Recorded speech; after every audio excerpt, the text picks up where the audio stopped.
جی السلام علیکم ناظرین، جو جانتے ہیں آپ، میں سحر اعظم اور میرے ساتھ سعدیہ کاظمی موجود ہیں. سلام کیجیے. السلام علیکم. اور آج کے پروگرام میں بھی میں ذکر کر رہی تھی، پیچھے ہمارے شگفتہ بھی موجود ہیں. شگفتہ سلام کر سکتی ہیں آپ. السلام علیکم. جی وعلیکم السلام. اچھا، آج میں اپنے پروگرام میں بھی ذکر کر رہی تھی کہ میرا اور سعدیہ کا ایک بڑا ہی یادگار سفر رہا مدینہ شریف کے حوالے سے، عمرے کے حوالے سے. وہ تو یقیناً ایک یادگار سفر تھا ہی ناظرین، لیکن اس میں ایک بہت خاص بات جو ہماری رہی وہ یہ تھی کہ جیسے کہ آپ جانتے ہی ہیں کہ اب وہاں پر جو ہے وہ پہلے آپ کو رجسٹریشن کروانی پڑتی ہے. اس کا نام کیا ہے سعدیہ اس ایپ کا؟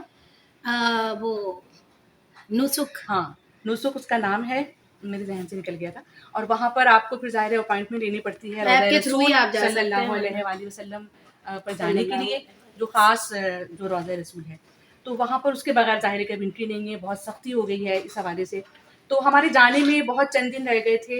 واپسی میں ہی واپسی ہماری جب ہم آنے والے تھے پاکستان، اور یہ ایک اتفاق کی بات ہے کہ مجھے اپائنٹمنٹ نہیں مل رہا تھا اور میں بڑی مایوس سی ہو گئی تھی. اور وہ جو گیٹ نمبر 30 تھا جہاں پر سلام کرنے کے لیے جاتے ہیں، گیٹ کا مجھے نمبر کا ایگزیکٹ یاد نہیں ہے. وہاں پر تو ہم روزانہ باب سلام پہ سلام کرنے کے لیے جاتے تھے. ہاں 30 میں ہی تھا.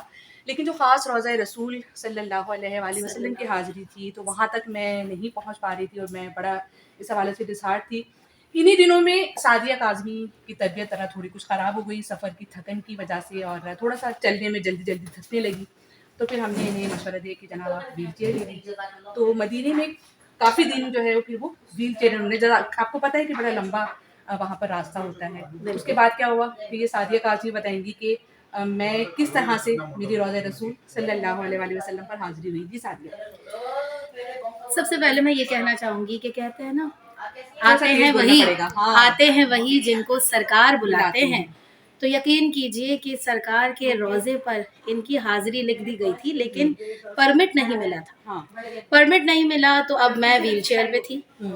اور میرے ساتھ میں نے سحر باجی کو موبائل کے تھرو کانٹیکٹ کیا اور میں نے ان سے کہا کہ آپ ایک کام کیجئے آج. انہوں نے کہا سعدیہ میرا تو پرمٹ ہے ہی نہیں، میں کیا کروں گی. اور وہاں کی جو لوکلز ہیں، جو عربکس ہیں، وہ آپ کو معلوم ہے کہ وہ لوگ کس طریقے سے ٹریٹ کر رہے ہوتے ہیں عوام کو، نارمل عوام کو.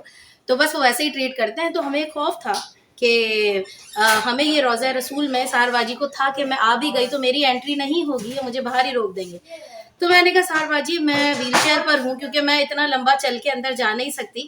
تو ایک کام کرتے ہیں، لک آزماتے ہیں. اگر قسمت میں ہوگا رسول اللہ کے روضے پہ آپ کی حاضری ہوگی تو یہ ضرور ہوگی آج، اور آپ چلیں. میرا دل کہتا ہے کہ ضرور ہوگی. میں بیٹھی، انہوں نے میری ویل چیئر چلائی، اور یقین کیجئے کہ اللہ نے اپنے حبیب کے صدقے سے ایسے راستے آسان کیے اور روضہ رسول پہ ہمیں پہنچایا کہ بس یہ ویل چیئر چلاتی ہوئی، مجھے لیتی ہوئی سیدھی ڈائریکٹ ہم اس سے پہنچے ریاض الجنہ میں. کسی نے ہمیں نہیں روکا. میں سعدیہ کلیئر کرتی جاؤں کہ یہ خدا نخواستہ کسی دھوکے کے زمرے میں نہیں آتا. بالکل ظاہر ہے جب ایک کوئی پیشنٹ ویل چیئر پر ہوتا ہے تو اس کو سپورٹ کے لیے کوئی ایک اٹینڈنٹ چاہیے ہوتا ہے. حالانکہ ہم نے ان کو پرمٹ جو ہے میرا پرمٹ دکھایا، انہوں نے میرا پرمٹ بھی نہیں دیکھا. انہوں نے ہمیں کہا کہ جائیے آپ، اور بس ہماری حاضری تھی. کیونکہ ایک اٹینڈنٹ الاؤ ہوتا ہے ویل چیئر کے ساتھ، تو پھر اس طرح سے میری حاضری کیونکہ اسی دن لکھی تھی، اسی وقت لکھی تھی. اور کیونکہ آگے جو ہے وہ حج کے دن، آپ کو پتہ ہے حج کے دنوں سے کچھ پہلے پھر وہ عمرے بند کر دیے جاتے ہیں، وہ صرف مقامی لوگوں کے لیے ہوتے ہیں. تو وہ دن بھی بہت قریب آ رہے تھے، ہم اپنا اسٹے بڑھا بھی نہیں سکتے تھے. تو بس یہ سب سوچ کے میں بہت زیادہ پریشان. تو یہ سب نصیبوں کے کھیل ہیں. بس جب نصیب میں ہوتا ہے تو سرکار خود ہی بلا لیتے ہیں. بالکل ایسا ہی ہے. تو یقیناً جو کہتے ہیں نا کہ جب سعدیہ نے بھی کہا کہ آتے ہیں وہی جن کو سرکار بلاتے ہیں، اور جب بلاتے ہیں، جس وقت بلاتے ہیں اسی وقت ہی آپ کا جانا لکھا ہوتا ہے. تو اس طرح سعدیہ اور میرا ایک ساتھ سفر تو رہا، لیکن میری جو حاضری ہوئی وہ سعدیہ کاظمی کی وجہ سے ہوئی وہاں پر روضہ رسول صلی اللہ علیہ وسلم پر. اور میں اس بات پر ہمیشہ ان کی شکر گزار رہوں گی. ہمیشہ ان کا احسان میرے اوپر رہے گا. میرا کچھ وہ نہیں، یہ سب وہاں سے بلاوے تھے، بس میں ایک وسیلہ بنی. بالکل. تو اللہ پاک آپ کو خوش رکھے، خرم رکھے، صحت عطا فرمائے، ہمیشہ بھاگتی دوڑتی چلتی پھرتی صحت سلامتی کے ساتھ رہیں. آپ کا سایہ آپ کے بچوں پہ اللہ پاک سلامت رکھے. اور آپ کے فینس کی بھی بہت ساری دعائیں ہیں. میرے پاس بہت ساری فرمائشیں آتی رہتی ہیں ہمارے ثنا خوانوں کے لیے، جس میں آپ کے لیے بھی بہت زیادہ سب پوچھتے ہیں، پیار دیتے ہیں، آپ کو محبت دیتے ہیں. خوش رہیے. پھر آپ ناظرین، آپ سے پھر دوبارہ انشاءاللہ کسی اور واقعے کے ساتھ، کسی اور ولاگ کے ساتھ ضرور ملاقات ہوگی. اللہ حافظ. اللہ حافظ.